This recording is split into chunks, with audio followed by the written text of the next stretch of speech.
My son sold my car while I was at the doctor's office." "You're too old to drive anyway," he said coldly. I just smiled and replied, "You're absolutely right." 2 hours later, the police knocked on his door, and what they told him about that car made him turn pale and start shaking. Before we start, let us know in the comments where you're watching from. Don't forget to like, share, and subscribe for more powerful stories.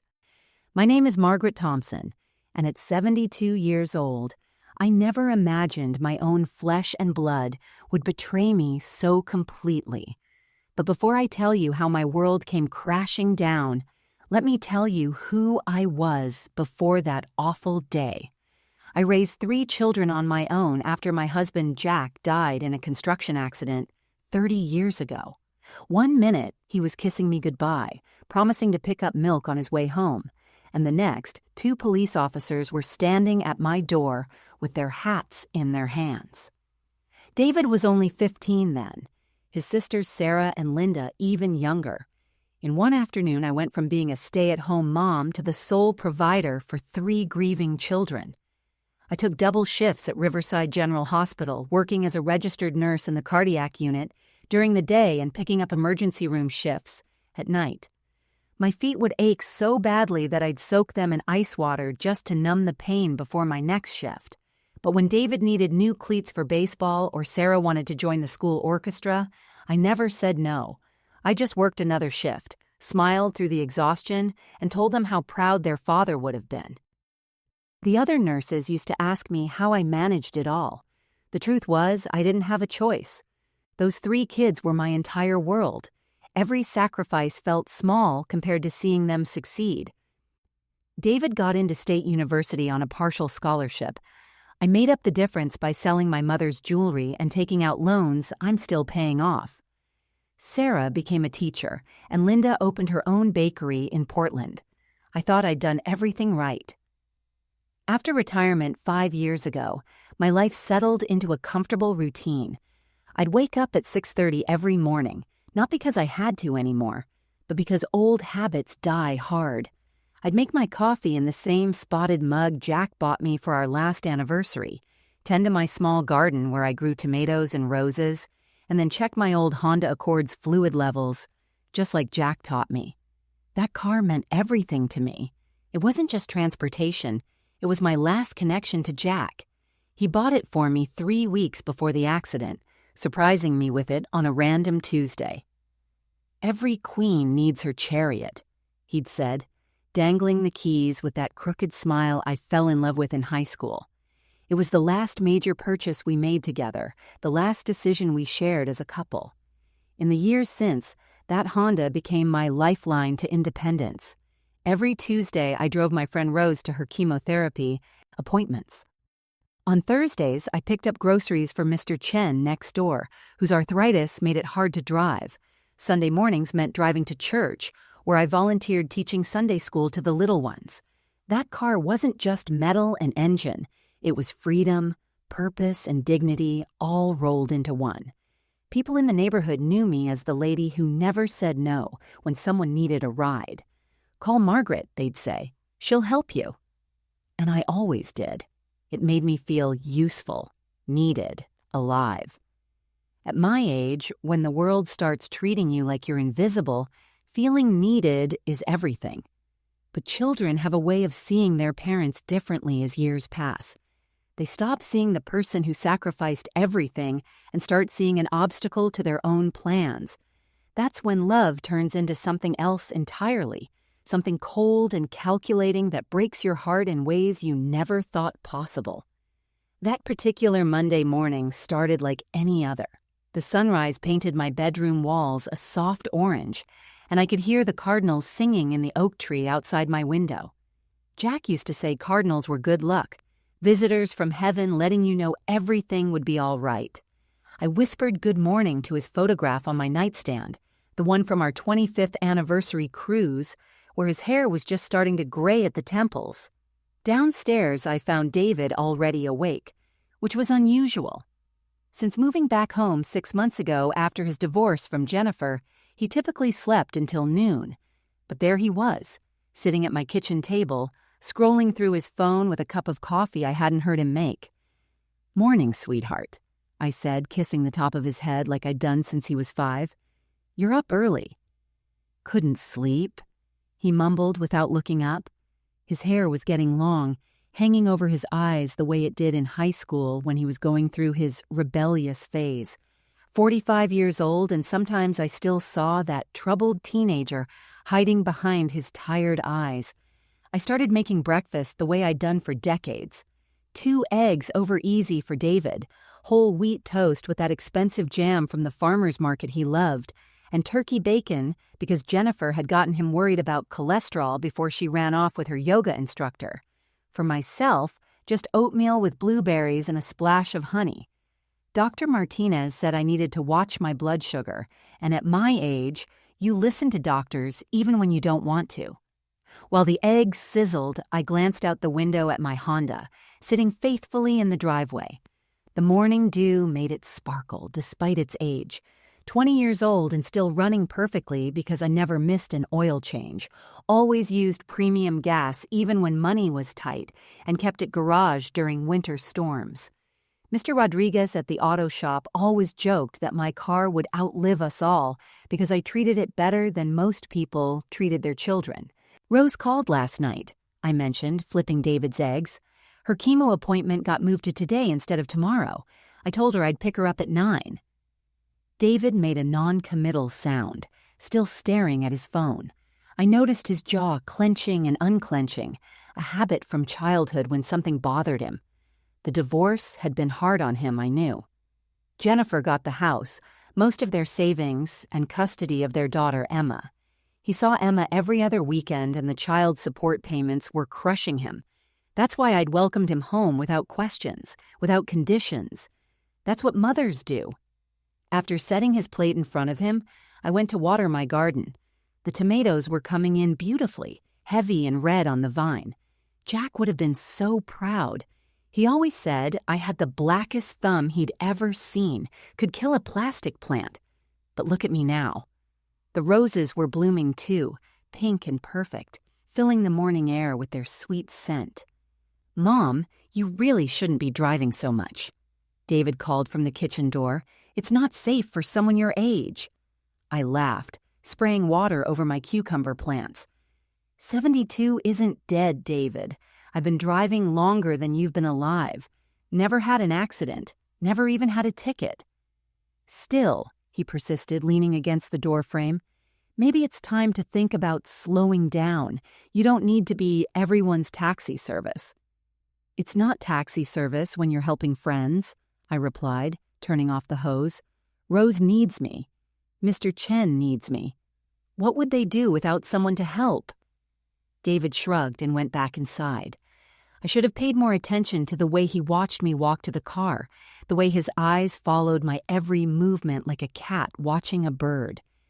But it was such a beautiful morning, and I had no reason to suspect my own son of anything more than concern. The strange question started during Tuesday's lunch. I had just returned from taking Rose to her appointment, feeling emotionally drained as I always did after seeing my dear friend fight through another round of poison they pumped into her veins to kill the cancer. David was sitting at the kitchen table with papers spread everywhere, which was odd because he usually spent his afternoons in his room on video games or job-hunting websites. "Mom, where do you keep the car's paperwork?" he asked, not looking up from whatever he was writing. I paused while putting away my purse. "In the filing cabinet in my room. Why?" "Just curious about something. When did Dad buy that car anyway?" The question caught me off guard. David rarely mentioned his father anymore, and never about specific purchases. 3 weeks before he passed. April of 2004. Why the sudden interest? He shrugged, still scribbling something on a yellow legal pad. "Just wondering what it might be worth. You know, for insurance purposes." "Insurance is all up to date," I said, opening the refrigerator to start dinner prep. "Mr. Rodriguez helped me review everything last month when I renewed the policy." "Right, but I mean its actual value, blue book value, that sort of thing." I turned to face him, a package of chicken in my hands. David was tapping his pen against the table, that nervous tick he'd had since middle school when he was lying about homework. "David, what's this really about?" "Nothing, Mom. Can a son be concerned about his mother's finances?" He finally looked up, forcing a smile that didn't reach his eyes. They were his father's eyes, deep brown and usually warm, but lately they'd been different. Calculating. "Of course you can," I said slowly, "but the car's not worth much money-wise. Maybe $3,000 if I'm lucky. Its value to me isn't monetary." "3,000?" His eyebrows shot up. "Mom, even old Hondas go for more than that. You could probably get 8, maybe 10 grand for it." "And then what? Buy another car?" "I don't want another car. I want the car your father gave me." I turned back to the counter, unwrapping the chicken with more force than necessary. Behind me, I heard him gathering his papers. "You're being sentimental. Dad's been gone 30 years. Don't you think he'd want you to be practical?" My hand stilled on the cutting board. Your father was the most practical man I ever knew, but he also understood that some things matter more than money. That car is one of them. David made that dismissive sound young people make when they think older folks are being foolish. "Whatever you say, Mom. I'm going out for a while." "Will you be home for dinner? I'm making your favorite lemon chicken with those roasted potatoes you like." "Maybe," he called back, already heading up the stairs. 20 minutes later, I heard the front door slam. From the kitchen window, I watched him walk around my Honda, taking pictures with his phone from different angles. He even knelt down to photograph the tires and opened the hood to snap photos of the engine. My stomach tightened with an unease I couldn't name. When he came back inside an hour later, I was setting the table for 2. "Find what you were looking for," I asked, keeping my voice light. "What?" He seemed startled. "With the car. I saw you taking pictures." "Oh, that." He waved his hand dismissively. "My buddy Rick is looking for a used Honda. Wanted to show him what good condition looks like. His daughter just turned 16. It was a reasonable explanation, perfectly logical. So why did my maternal instincts, honed over 45 years of raising this boy, scream that something was very, very wrong? I served dinner, and we ate in relative silence, but I couldn't shake the image of him photographing my car like a thief casing a jewel. That night, I locked my bedroom door for the first time since he'd moved back home. I spent the next 3 days telling myself I was being ridiculous. This was David, my sweet boy who used to crawl into my bed during thunderstorms, who wrote me poetry for Mother's Day when he was 8, who cried in my arms for hours when his father died. He would never do anything to hurt me. The divorce had just made him anxious about money. That was natural, wasn't it? Wednesday morning, I found him in the garage, rummaging through the toolbox Jack had left behind. "Looking for something specific?" I asked, trying to sound casual while my heart did little flip-flops in my chest. "Just a screwdriver," he said, pulling out Jack's old socket wrench set. "Thought I'd help you out, check the car's fluids and stuff. You probably haven't done it in a while." "I checked them Sunday, like I do every week," I said, watching him handle his father's tools with unfamiliar hands. David had never been mechanically inclined. Jennifer used to joke that he couldn't change a light bulb without calling a handyman. "Well, it never hurts to double-check," he said, heading toward the Honda with the tools. I followed him outside where morning glory vines twisted around the fence posts, their purple blooms catching the early light. "Since when do you know anything about cars?" "YouTube, Mom. You can learn anything on YouTube these days." He popped the hood and stared at the engine like it was written in a foreign language. "When's the last time you had it serviced?" "Last month. Mr. Rodriguez says it's in perfect condition for its age." I moved closer, noticing how he was taking mental notes of everything, his eyes scanning the engine compartment with unusual intensity. That afternoon, while folding laundry, I heard him on the phone in his room.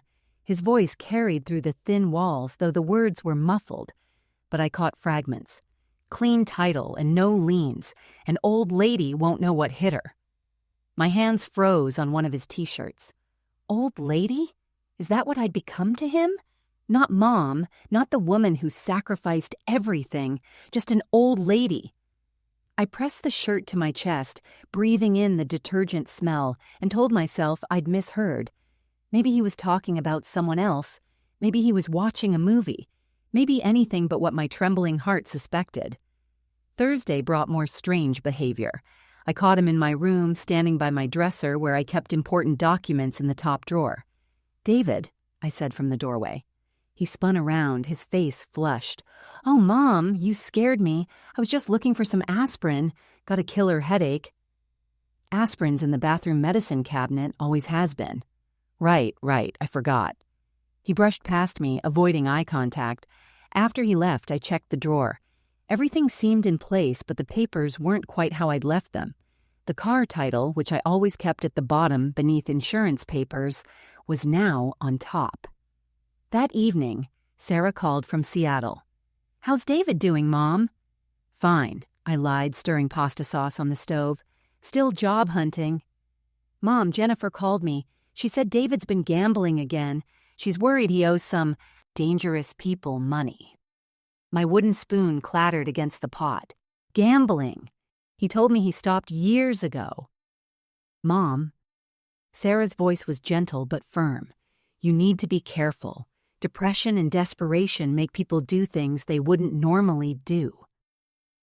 After we hung up, I stood in my kitchen looking at the motivational magnets on my refrigerator, the child's artwork from Emma, the photos of happier times. This was still my home, my family. David was going through a rough patch, but he was still my son. He would never betray me. He couldn't. But that night, I moved the car keys from their usual hook by the door to my purse. And I kept my purse in my bedroom, just in case. Friday afternoon changed everything. I'd gone grocery shopping earlier than usual because Rose needed me to drive her to a specialist appointment that morning. The cancer had spread to her lymph nodes, and we'd spent 3 hours at the oncologist's office, both of us pretending not to cry. I came home exhausted, emotionally drained, just wanting to put away the groceries and rest my eyes for a few minutes. The house was quiet when I entered through the garage. David's shoes were by the door, so I knew he was home, but I didn't call out to him. I needed a moment of peace before facing anyone. I set the grocery bags on the counter and noticed the mail had already been brought in, scattered across the kitchen table instead of placed in the neat pile I preferred. That's when I heard the drawer slam upstairs, my bedroom drawer, the one that made that particular sound when you pushed it too hard because the track was slightly bent from years of use. My heart started racing as I climbed the stairs, trying to move silently despite my creaking knees. My bedroom door was ajar. Through the crack, I could see David at my filing cabinet, the one Jack had bought me for our 10th anniversary to organize important papers. David had my folder labeled Auto spread open on my bed. The car title was in his hands, and he was photographing it with his phone, page by page. "What are you doing?" My voice came out stronger than I felt. David jumped, papers scattering across my quilted bedspread. "Mom, Jesus, you scared me. I thought you'd be gone longer." Rose's appointment ended early. I stepped into the room, my eyes fixed on the documents covering my bed. I asked what you're doing with my private papers. I wanted to make sure everything was in order. He started gathering the papers, his hands shaking slightly. "You know, in case of emergency, someone should know where everything is." "In case of what emergency, David?" I moved closer, noticing other folders were out too. Insurance policies, bank statements, the deed to the house. "Were you going through all my files?" "Not going through, just organizing." His voice had taken on that defensive tone from his teenage years. "You're not getting any younger, Mom. Someone needs to know about your affairs." I reached past him and picked up the car title. There was a yellow sticky note attached that wasn't there before, with numbers written in David's handwriting, $8,500, dealer, and $10,000. Private sale, and a phone number I didn't recognize. What is this? I held up the note, my hand trembling now too, but from anger, not fear. It's nothing. Just research. He snatched the paper from my hand. That car's worth more than you think, Mom. Way more than the $3,000 you mentioned. And why does that matter? I told you I'm not selling it. You should at least know its value. His voice rose, color flooding his cheeks. Do you know how impractical it is for a woman your age to keep driving? The insurance alone must be costing you hundreds every month. $112 to be exact. I can afford it. That's not the point. He was nearly shouting now. You could have almost $10,000 in your account instead of a depreciating asset sitting in the driveway. Get out of my room! My voice was quiet but firm, the same tone I'd used when he was a child caught in a lie. Mom, I'm just trying to help. Get out! He stormed past me and I heard his bedroom door slam. I sank onto my bed, surrounded by the scattered evidence of my life. Insurance papers, medical records, bank statements, all the careful documentation of a life lived responsibly. With shaking fingers, I gathered everything up, noticing what else he'd been looking at. My savings account balance, my pension statements, my will. That night, I called my nephew Marcus, who worked as a detective in the police department. Just a hypothetical question, I said, trying to keep my voice steady. If someone sells something that doesn't belong to them, what happens? That's theft, Aunt Maggie. Why? Is everything okay? I looked at the car keys in my hand, then at David's closed door down the hall. Everything's fine, sweetheart. Just something I saw on TV. Give my love to your family. But everything wasn't fine. The evidence was clear. My son was planning something terrible.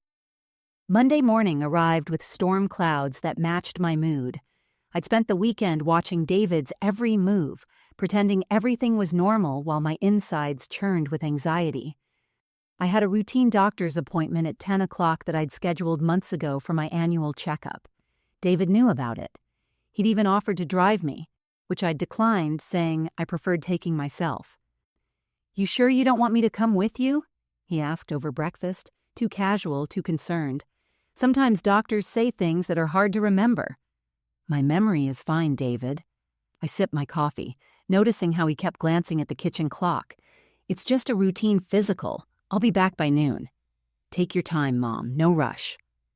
Something in his tone made my skin crawl, but I pushed down the feeling. I had to go. Dr. Martinez had already rescheduled twice due to emergencies, and at my age, you didn't skip. Checkups. I grabbed my purse, patted my pocket to make sure the car keys were there, and headed to the garage. The drive to the medical center took 20 minutes. I kept looking in my rearview mirror, half expecting to see David following me, but the roads were clear. The appointment went quickly. Blood pressure a little high, but Dr. Martinez attributed it to stress. If only she knew how right she was. I returned home at 11:45, pulling into my neighborhood with relief. But as I turned onto our street, my relief transformed into ice-cold dread. My driveway was empty. The spot where my Honda had lived for 20 years was just oil-stained concrete and memories. My hands shook as I parked on the street and stumbled out. Maybe I was seeing things. Maybe David had moved it. Maybe there was an explanation. But deep down, in that place where mothers know the truth about their children, I already knew. David was sitting in the living room counting money, $100 bills spread across the coffee table like dirty leaves. He looked up when I entered, and there was no surprise on his face. He'd been waiting for this moment. Where's my car? My voice came out as a whisper. Sold it. He continued counting bills, not even having the decency to look ashamed. $8,000 cash, more than double what you thought it was worth. You sold my car? While I was at the doctor? You're 72, Mom. You have no business driving anymore. He rubber-banded a stack of bills and shoved it in his pocket. This is for your own good. You could hurt yourself or someone else. That wasn't your decision to make. The words exploded from me. 30 years of polite restraint finally breaking. That was your father's car, the last thing he gave me. Dad's dead. David stood up, towering over me with a cruelty I'd never seen before. He's been dead for 30 years, and you're acting like a senile old woman, holding on to junk that could actually help your family. Help my family? You mean help you? I was shaking now, rage and heartbreak battling in my chest. This is about your gambling debts, isn't it? Sarah told me. Sarah doesn't know anything. His face was red, spittle flying from his mouth. You want to know the truth? I owe $30,000 to people who don't accept payment plans, but you'd rather keep a rusty old car than help your own son. So you stole from me? I took what I needed to survive, and there's plenty more where that came from. He gestured around the house, my house, the home Jack and I had built together. This place is worth $500,000 at least. You don't need all this space. You're planning to take my house too? The room spun slightly and I gripped the door frame for support. I'm planning to be practical, something you've forgotten how to be. He grabbed another stack of bills. The car's gone, Mom. Deal with it. And if you're smart, you'll let me help you downsize before you really do become too senile to make decisions. He pushed past me, heading to his room with my money, leaving me standing in my living room in my house that apparently wasn't safe anymore either. The man who just robbed me wasn't my son. He was a stranger wearing David's face, speaking with David's voice but utterly devoid of David's heart. I sank into Jack's old recliner, staring at the coffee table where my money had been counted, like drug dealer proceeds. My car was gone. My son was gone too, replaced by this desperate, cruel stranger, and I was just an old woman who'd been too blind to see it coming. That evening, I pretended to take my sleeping pills and went to bed early, but I lay wide awake, listening. David thought I was one of those feeble old ladies who dozed off at 8 o'clock, deaf to the world. He didn't know I'd stopped taking those pills weeks ago when I first grew suspicious. My mind needed to be sharp now. Around 9:30, I heard his girlfriend Sandra arrive. I'd only met her twice in the 6 months since David's divorce, both times briefly. She was younger than him by 15 years, all fake nails and designer handbags, with hungry eyes that calculated the value of everything in my home. Now their voices drifted up through the heating vents, clear as a bell if you knew where to position your ear. Did you get it done? Sandra's voice was sharp, impatient. The car's sold. $8,000 cash, just like I promised. David sounded proud, like a schoolboy showing off a good report card. That's barely a dent in what you owe Marcus. We need the house. My blood ran cold. They were discussing my home like it was already theirs. I'm working on it, David said. I found a doctor who'll sign off on cognitive decline for $5,000. Dr. Brennan runs a practice downtown. He's done this before. $5,000? Jesus, David. How much money do you think we have? It's an investment. Once she's declared incompetent, I get power of attorney. The house sells for at least $450,000, maybe $500,000. Pay off the gambling debts, and we still have enough to start fresh in Florida. I pressed my hand to my mouth to stifle a gasp. Dr. Brennan. I knew that name from the news. He'd been investigated 2 years ago for insurance fraud, though charges were never filed. What about your sisters? Sandra asked. What about them? Sarah lives in Seattle, hasn't visited in 2 years. Linda's in Portland with her perfect little bakery, too busy to call. They don't care about Mom. I'm the one who moved in to take care of her. His voice dripped with sarcasm on those last words. And if she fights the diagnosis? She won't get the chance. I've been documenting everything. Every time she forgets where she put her reading glasses. Every time she asks me something twice. Every time she naps in the afternoon. I've got 3 months of evidence that she's declining rapidly. Plus, I already told the neighbors she's been confused lately, forgetting things. Mrs. Patterson actually suggested I should look into assisted living. My fist clenched in the darkness. Mrs. Patterson, who I'd driven to physical therapy for 6 months after her hip surgery. What about that friend she drives around? Rose? Cancer's getting worse. She'll be dead in 6 months. Won't be able to testify to anything. The casual cruelty of how he discussed Rose's death made bile rise in my throat. This wasn't my son. This was a monster who looked like my son. I already called 3 assisted living facilities, Sandra continued. Found one that'll take her for $2,000 a month. Medicare covers most of it once she's diagnosed with dementia. We just need her out of the house long enough to sell it." "Silver Pines?" David asked. "That's the one. It's 40 miles from here. No one she knows will visit. She'll be forgotten in a month." I heard papers rustling, then David's voice again. "I've got the forms right here. Preliminary application for power of attorney, medical evaluation request, even started the paperwork to list the house. Jennifer's real estate friend gave me a contact who handles sensitive sales." "How soon can we move?" Sandra's voice was eager now, excited. "Doc Brennan can see her Thursday. I'll tell Mom it's a specialist appointment for her blood pressure. Once he signs off on cognitive decline, I can file for emergency conservatorship. Judge Harrison is sympathetic to family members dealing with elderly parents. My lawyer says it could be done in 2 weeks. 2 weeks and we're free," Sandra practically purred. "Florida by Thanksgiving." "With Mom's money padding our new life," David added, and they both laughed. I lay in the dark, tears sliding silently into my pillow. They had it all planned out.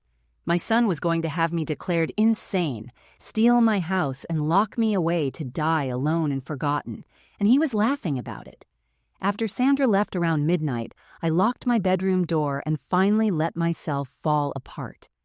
The tears came in waves, 30 years of grief mixing with fresh betrayal until I couldn't tell which pain was which. I pressed Jack's pillow to my face to muffle my sobs, breathing in the ghost of his cologne that my imagination still conjured after all these years. "Oh, Jack," I whispered into the darkness, "what happened to our boy?" Memories flooded back, each one a fresh wound. David at 5, standing on a chair to help me make cookies, flour in his dark hair, insisting we save the biggest one for Daddy. David at 10, building a birdhouse in the garage with Jack's tools, his tongue poking out in concentration, so desperate to make his father proud. David at 15, 3 weeks after Jack died, sitting at the kitchen table at 2 a.m, crying so hard he couldn't breathe, asking me why God took the wrong parent. "It should have been you," he'd sobbed that night. "Dad was the strong one." I'd held him then, my own heart shattered but still whole enough to comfort my son, promising him we'd get through it together. We were still a family. We'd always be a family. What a fool I'd been. I stumbled to my dresser and pulled out the photo albums I kept in the bottom drawer. Page after page of lies. David's high school graduation, where I'd worked 3 straight shifts to buy his class ring. His college years, funded by my second mortgage and borrowed dreams. His wedding to Jennifer, where I'd given them $10,000 I didn't have because I wanted him to start his marriage without debt. Every sacrifice flashed before me. The shoes I'd patched with duct tape so he could have new baseball cleats. The Christmas I pretended I wasn't hungry so there'd be enough food for the kids. The promotion I turned down because it meant traveling and I couldn't leave them with strangers. The dates I declined, the chances at new love I rejected because my children needed stability, needed to know they came first. And for what? To be declared insane and locked away like an embarrassment? I found the photo from David's 40th birthday party just 5 years ago. He'd hugged me so tight, thanking me for everything, calling me his hero in front of everyone. "Everything good in my life is because of you, Mom," he'd said, tears in his eyes. Had he been lying then, too? Or had the gambling debts turned him into this stranger who could discuss my death like a business transaction? The worst part was the calculated cruelty of it all. He'd been documenting my every normal human moment as evidence of senility. Every time I dozed off watching television after caring for Rose through chemo. Every time I'd misplaced my reading glasses that he'd probably hidden himself. Every normal 72-year-old moment twisted into proof of madness. I thought about Rose, fighting cancer with such grace, probably dying soon according to my son's casual prediction. I thought about Mr. Chen, who counted on me for grocery runs. I thought about the Sunday school children who ran to hug Miss Margaret every week, all the lives I touched, all the good I tried to do, and my own son saw me as nothing but a bank account to raid. I pulled out Jack's old work shirt from the closet, the one I'd never been able to wash or throw away. It still smelled faintly of sawdust and old spice. I held it to my chest and rocked back and forth on the bedroom floor, keening like a wounded animal. "You promised he'd be a good man," I whispered to Jack's memory. "You promised me before you died that our boy would be okay." But promises from ghosts are worth nothing, and the son we'd raised with such love and hope was planning to bury me alive in a nursing home while he spent my last penny. The pain was so intense I thought my heart might actually stop. Part of me hoped it would, but as dawn broke through my curtains, painting the room in pale gold, something else stirred beneath the grief. It was small at first, just an ember, but it was there. Anger. Pure, righteous, maternal anger. David thought I was just a weak old woman. He was about to learn that mothers who survive widowhood and raise 3 children alone don't break that easily. We bend, we cry, we grieve, but we don't break. Not without a fight. Tuesday morning arrived with unexpected clarity. I stood in my bathroom staring at my reflection in the mirror Jack had hung 31 years ago. The woman looking back at me had aged overnight. New lines creased my forehead, dark circles shadowed my eyes, but something else was there too. A hardness I recognized from another lifetime, from the day I stood in this same spot after Jack's funeral, making the same decision. I would not let them destroy me. I washed my face with cold water, applied my lipstick with steady hands, and pinned my gray hair into the same neat bun I'd worn as a head nurse. If David wanted to play war with his mother, he'd forgotten I'd already survived battles he couldn't imagine. Downstairs, I found him at the kitchen table, typing on his laptop. The website for Silver Pines Assisted Living was open on his screen. He minimized it quickly when he saw me, but not quickly enough. "Morning, Mom. How'd you sleep?" "Like the dead," I replied, pouring my coffee with rock-steady hands. "Very peaceful." He studied me suspiciously. "You seem different this morning." "Do I? Must be the good sleep. By the way, I need to go to the bank today." His head snapped up. "The bank? Why?" "Oh, just some routine business. Nothing important." I sipped my coffee, watching his jaw tense. "I might stop by Mr. Rodriguez's shop, too. See about getting a new car since mine was stolen." "It wasn't stolen, Mom. I sold it for your own good." "Of course, dear. You know best." My voice was sweet as honey, compliant as he expected. I saw him relax slightly. After breakfast, I waited until David went to shower, then slipped into Jack's old study, now just a dusty room full of memories.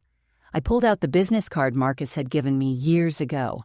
Detective Marcus Thompson, my nephew, Jack's sister's boy. He answered on the second ring. "Aunt Maggie, everything okay?" "No, sweetheart, it's not." I kept my voice low but firm. "I need to see you today, privately. Can you meet me at St. Mary's Church? Father O'Brien lets me use his office sometimes." "Of course. Noon? Perfect.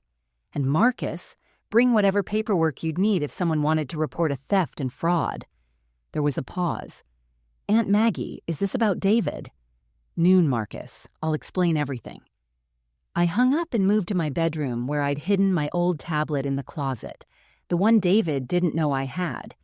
Sarah had taught me to use it 2 Christmases ago.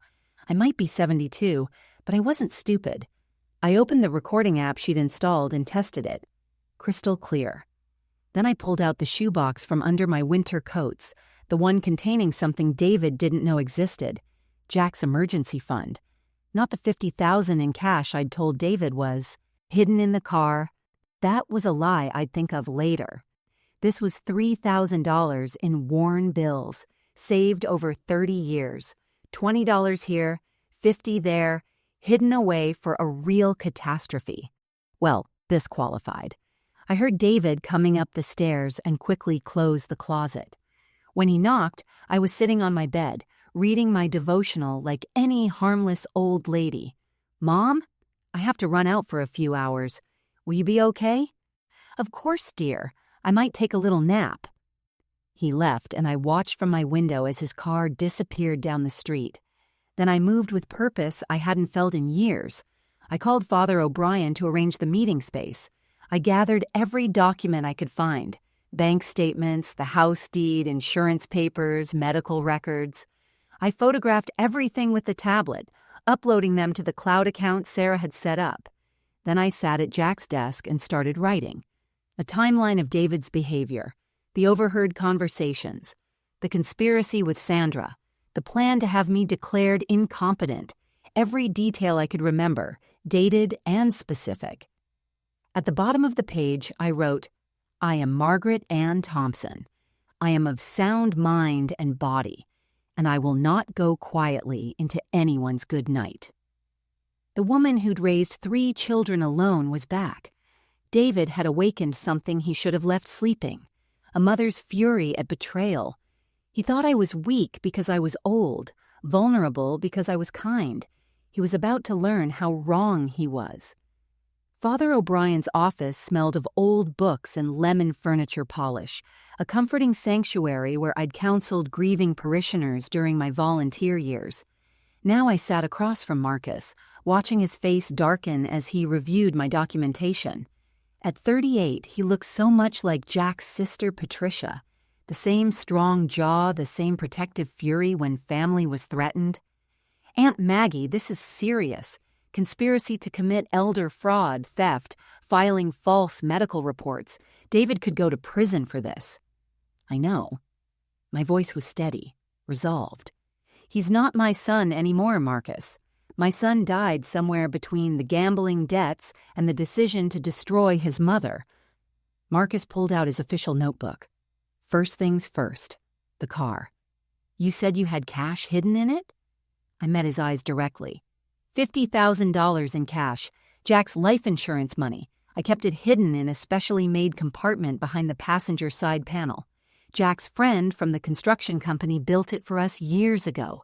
He was paranoid about banks after the savings and loan crisis. It was a lie, of course. There was no hidden compartment, no secret money.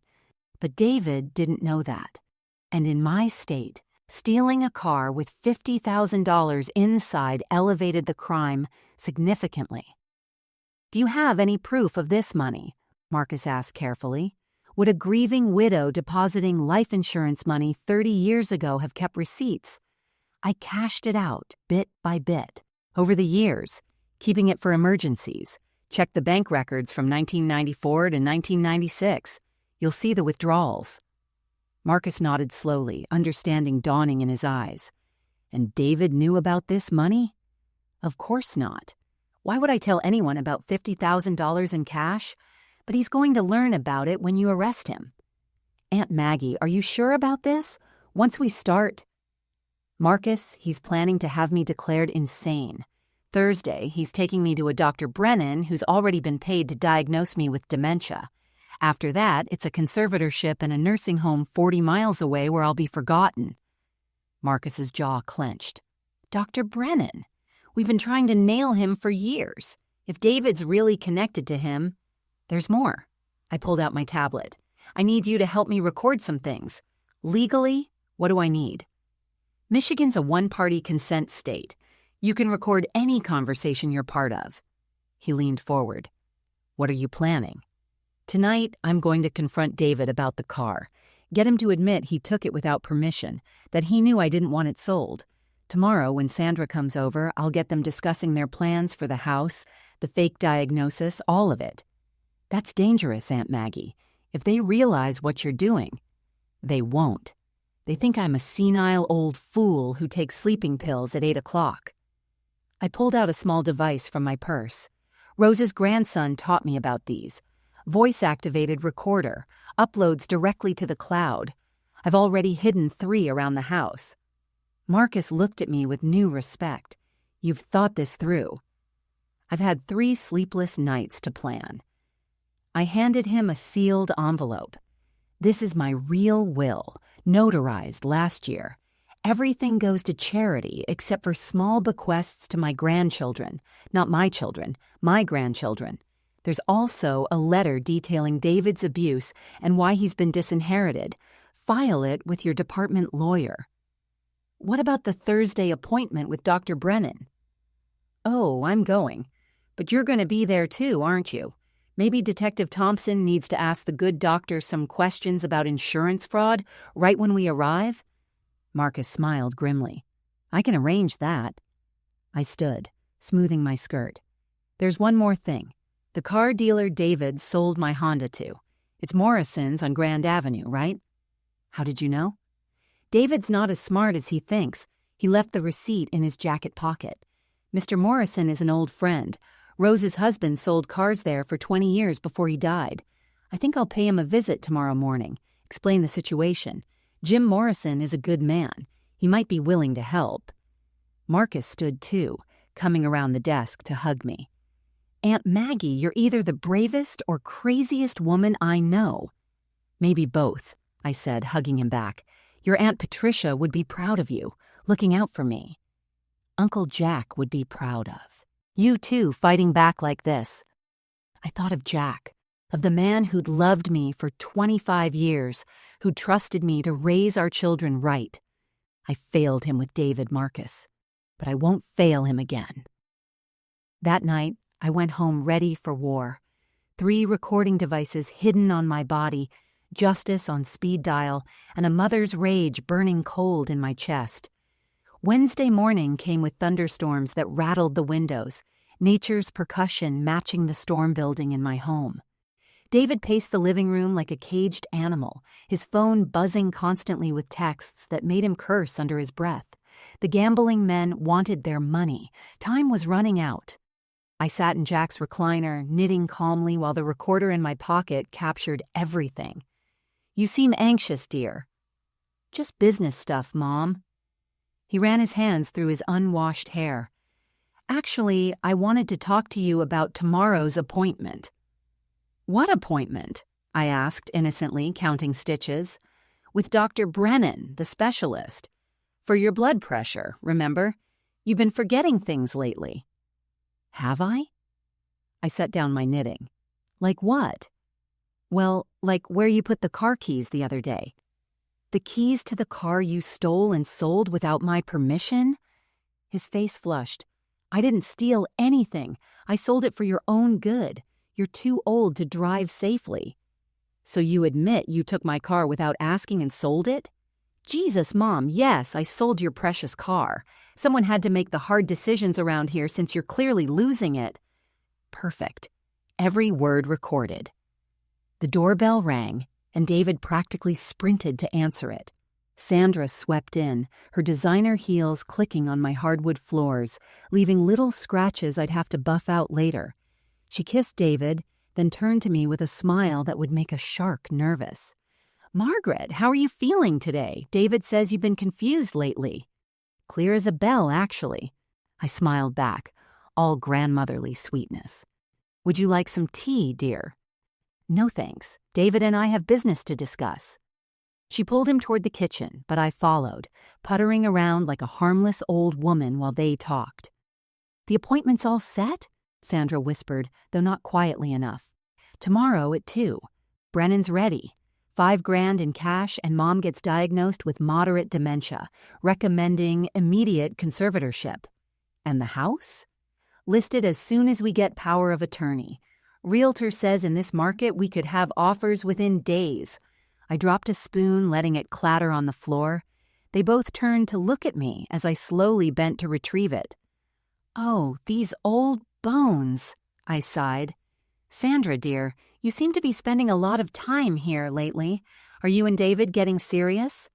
She exchanged a look with David. Very serious. In fact, we're planning to move to Florida together, start fresh. How wonderful. When? Soon, David said curtly.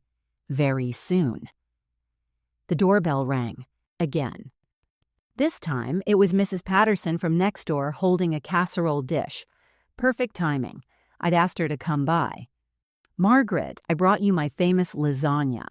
She looked at David with concern. How are you managing, David? It must be so hard watching your mother's decline. What decline? I asked sharply. Mrs. Patterson looked flustered. Oh, Well, David mentioned you've been forgetting things, getting confused. Did he now? I took the casserole with steady hands. How interesting, since my doctor says I'm sharp as ever. Had my cognitive test just last month. Scored perfectly. The silence was deafening. David's face went from red to white, while Sandra's eyes narrowed dangerously. After Mrs. Patterson left, David cornered me in the hallway. What the hell was that about? Language, David. I raised you better than that. Don't play games with me, old woman. I looked him straight in the eye, letting him see a flash of the steel underneath. I'm not playing anything, but you might want to be careful about spreading lies about my mental state. Some people might call that slander, or worse, conspiracy to commit fraud. For the first time since this started, I saw fear flicker in his eyes. Good. That evening, I made dinner as usual, David's favorite pot roast, the one his father had loved. We ate in tense silence, the sound of silverware on plates like weapons being sharpened. Sandra had left in a hurry after my confrontation, texting David furiously. He kept checking his phone, his leg bouncing under the table. "Mom," he finally said, "about tomorrow's appointment." "Oh yes, with Dr. Brennan, the one who was investigated for insurance fraud? That Dr. Brennan." David's fork clattered to his plate. "How do you—" "I may be old, David, but I'm not stupid, and I'm certainly not demented." I stood, clearing my place with dignified calm. "I'll go to your appointment tomorrow, but things might not go quite the way you planned." I left him sitting there, his mouth opening and closing like a landed fish, while upstairs, my phone was already uploading the day's recordings to Marcus and the cloud. Tomorrow would be the finale, but tonight, David would lie awake wondering what his senile old mother knew. The hunter was about to become the hunted. Thursday arrived with deceptive sunshine, the kind of crisp autumn day Jack had loved. I dressed carefully in my best navy suit, the one I'd worn to his funeral, pinning my mother's pearl brooch to the lapel. If I was going to war, I'd do it with dignity. David was nervous at breakfast, spilling coffee twice and checking his phone obsessively. "You ready for the appointment, Mom?" "Oh yes, dear. I've been looking forward to meeting Dr. Brennan." The drive to Brennan's office was silent except for David's fingers drumming on the steering wheel. I sat peacefully in the passenger seat of his car, my purse containing the recordings clutched in my lap. As we pulled into the medical building's parking lot, I noticed 3 police cruisers parked near the entrance.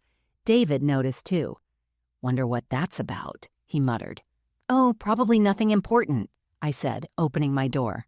"Shall we?" Dr. Brennan's waiting room was in chaos. Police officers were carrying boxes of files, while a woman in an FBI windbreaker directed the operation. Behind the reception desk, Dr. Brennan himself sat in handcuffs, his face the color of spoiled milk. "What the hell?"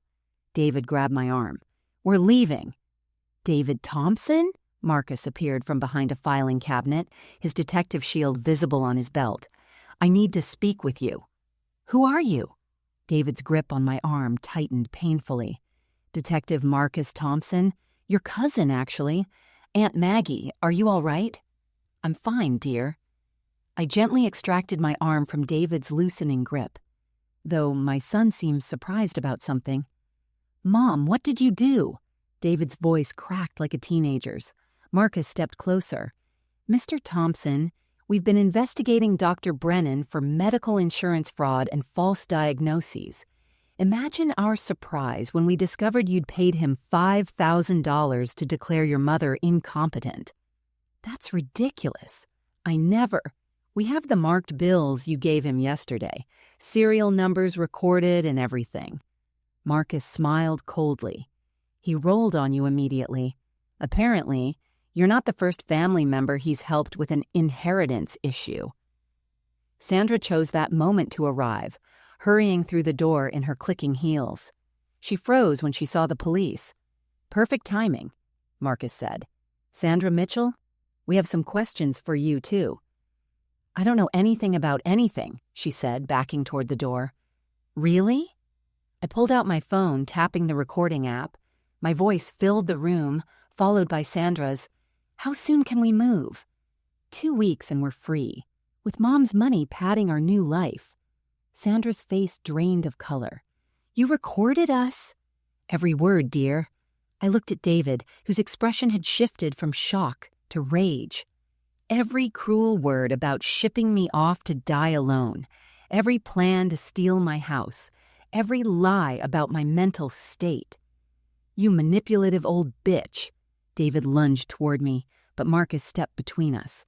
"I'd add assault to your charges, David." He nodded to another officer.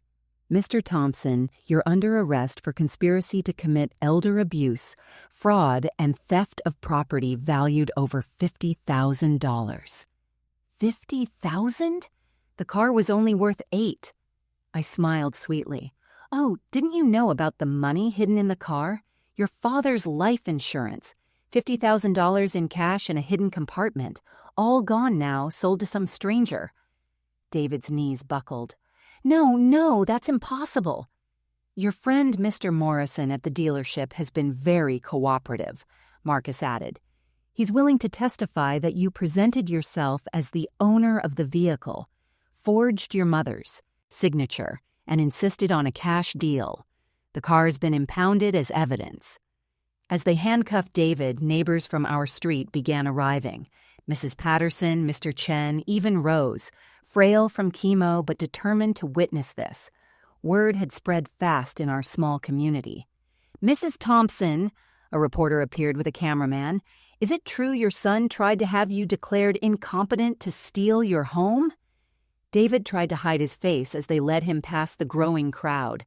Sandra was already in the back of a police car, mascara streaming down her cheeks. Dr. Brennan's medical practice was being shut down, his other victims finally getting justice. "My son," I said clearly, looking directly at the camera, "forgot that mothers who survive widowhood and raise 3 children alone don't break easily. We bend, but we don't break." The crowd actually applauded. Rose, leaning on her walker, called out, "That's our Margaret, tougher than all of us." As they drove David away, our eyes met through the police car window. I saw him mouth the words, "The money? Really?" I just smiled and waved goodbye. Let him spend his jail time wondering about money that never existed, hidden in a compartment that was never there. Sometimes the best revenge isn't just justice, it's leaving your betrayer with questions that will haunt them forever. 6 months later, I stood in my driveway, polishing my Honda Accord with the same care I'd given it for 20 years. Mr. Morrison had returned it personally the day after David's arrest, refusing to take any money back despite the judge ordering full restitution. "Keep it, Margaret," he'd said. "Consider it payment for the entertainment of watching that boy realize there was no hidden money." The house felt different now, lighter somehow, like opening windows after a long winter. I'd redecorated David's old room, turning it into a craft space where I taught knitting to young mothers from church. His baseball trophies and photos were boxed in the attic. I couldn't throw them away.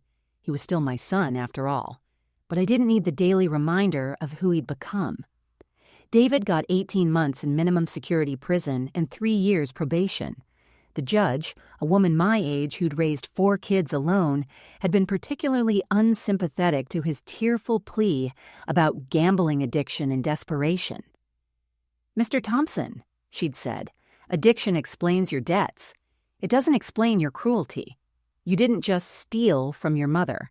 You tried to steal her dignity, her freedom, her remaining years. That's unforgivable." Sandra pleaded out for 6 months and disappeared to Nevada the day she was released. I heard through the neighborhood gossip that she'd found another lonely older man to prey on. Some lessons, I suppose, are never learned. Dr. Brennan lost his medical license and faced federal charges. 17 other families came forward with similar stories. My recording of David discussing the $5,000 bribe became key evidence in a case that would likely send the good doctor to federal prison for a very long time. The real surprise came from my daughters. Sarah flew in from Seattle the day after David's arrest, taking 3 weeks off work to stay with me. Linda drove up from Portland with her teenage sons, who spent a weekend fixing everything in the house that David had ignored. Leaky faucets, squeaky hinges, overgrown gutters. "Mom, I'm so sorry," Sarah had sobbed in my kitchen. "We should have visited more. We should have known." "You had your own lives, sweetheart. That's how it should be." "No," Linda had said firmly. "Family means showing up. We forgot that. David didn't just betray you. He betrayed all of us. Now they called twice a week and visited every other month. My grandchildren sent cards and videos, filling my refrigerator with new memories over the old ones. The house that had felt so empty now hummed with distant but genuine love. Rose beat the odds and went into remission. She claimed it was pure spite. She wasn't about to die and miss the trial of the century. We still had our Tuesday appointments, though now they were for coffee and gossip instead of chemotherapy. She'd started calling me Gangster Granny after hearing about the fake hidden money scheme. The best part was the unexpected community that formed around the scandal. Other elderly parents reached out, sharing their own fears about their children's intentions. We started a support group at church, meeting monthly to discuss financial protection, legal rights, and the painful reality of adult children who see inheritance instead of family. I became, oddly enough, a local celebrity for standing up to elder abuse. Mr. Rodriguez at the auto shop refused to let me pay for oil changes anymore. "Heroes drive free," he'd say with a wink. Mrs. Patterson apologized 100 times for believing David's lies and now brought me casseroles twice a week, convinced I needed fattening up after my ordeal. One evening, as spring warmed into summer, I sat on my porch swing, the one Jack had installed for our 20th anniversary. The grandfather clock he'd restored chimed 7 times. In an hour, my neighbor's daughter would arrive for her driving lesson in my Honda. Her parents couldn't afford driving school, so I'd volunteered. My phone rang. It was Marcus checking in as he did every week. "How are you doing, Aunt Maggie? Really doing?" "I'm free," I told him, watching the sunset paint the sky in shades of pink and gold. "For the first time since Jack died, I'm truly free." "Free from what?" I thought about it, pushing the swing gently with my foot. From the weight of a love that wasn't returned. From the guilt of raising a child who turned cruel. From the fear that I'd die forgotten and alone. David tried to take everything from me, but instead, he gave me something precious, the knowledge that I'm stronger than I ever imagined. That night, I placed fresh flowers on Jack's photo and told him about my day, as I always did. "Our son is in prison," I said quietly, "but I'm okay, Jack. I'm more than okay. I'm alive, I'm valued, and I'm still driving that Honda you bought me. Every single day." The morning sun streams through my kitchen window now, falling across the same wooden table where I once served breakfast to a son who was planning my destruction. It's been a year since David's arrest, and I'm sitting here with a cup of coffee in Jack's old mug, writing thank you cards to the dozens of strangers who reached out after hearing my story. Yesterday, a 78-year-old woman from Texas wrote to tell me that my story gave her the courage to confront her daughter about missing money. Last week, a widower from Maine said he'd installed cameras in his home after his son started asking about his life insurance policies. These letters arrive daily now, each one a reminder that my pain served a purpose. David writes me from prison sometimes. The first few letters were angry, demanding to know about the non-existent money, accusing me of ruining his life. Then they turned pleading, full of apologies that rang hollow. The latest one sits unopened on my counter. Maybe someday I'll read it. Maybe forgiveness will come with time. But trust? Trust is dead and buried, lying next to Jack in Riverside Cemetery. I still drive my Honda every day, though it's showing its age now, rust spots blooming near the wheel wells, the engine coughing on cold mornings. Mr. Rodriguez jokes that I'll need a new car soon, but we both know better. I'll drive Jack's last gift until it takes its final breath, and then I'll probably frame the keys. Rose is still fighting, still winning, and we've added a new member to our driving duo, Mrs. Chen, whose husband passed last winter. The three of us navigate doctor's appointments, grocery runs, and early bird restaurant specials with the dignity that comes from surviving everything life threw at us. We call ourselves Margaret's Taxi Service, though no money ever changes hands. The house is mine, fully and completely, protected now by an ironclad trust that Marcus helped me establish. When I die, it will become a transitional home for elderly people escaping abusive family situations. Margaret's Haven, they'll call it. Jack would have loved that, his house becoming a sanctuary for the vulnerable. My daughters visit monthly now, bringing grandchildren who've learned to see me not as a frail old woman, but as the grandmother who outsmarted a con artist. "Tell us again about the fake money, Grandma," they beg, eyes bright with admiration. I've become a legend in my own living room, a superhero in sensible shoes and support hose. But here's what I've learned, what I want everyone watching to understand. The people who are supposed to love us most can sometimes hurt us worst. Blood doesn't guarantee loyalty. Age doesn't mean weakness. And when someone shows you who they really are, through actions, not words, believe them the first time. I was lucky. I had the mental clarity to fight back, the resources to hire help, and a nephew in law enforcement. Not everyone has these advantages. Some elderly parents are sitting right now in nursing homes they didn't choose, their homes sold, their independence stolen, their voices silenced by children who see dollar signs instead of the sacrifices made for them. So I ask you this: when did we stop revering our elders? When did the generation that built the world, survived wars, raised families through recessions, and paved the way for every comfort we enjoy become disposable? When did inheritance become more important than inherent human dignity? If you're a parent watching this, protect yourself. Document everything. Stay informed about your finances. Don't let love blind you to the reality that sometimes the call is coming from inside the house. If you're an adult child, remember that your parents gave you life, often at great personal cost. They're not ATMs or obstacles to your dreams. They're human beings who've earned the right to live their remaining years with dignity, independence, and respect. And if you know an elderly person who seems isolated, whose family suddenly seems very interested in their affairs, speak up. Be the neighbor who notices. Be the friend who asks questions.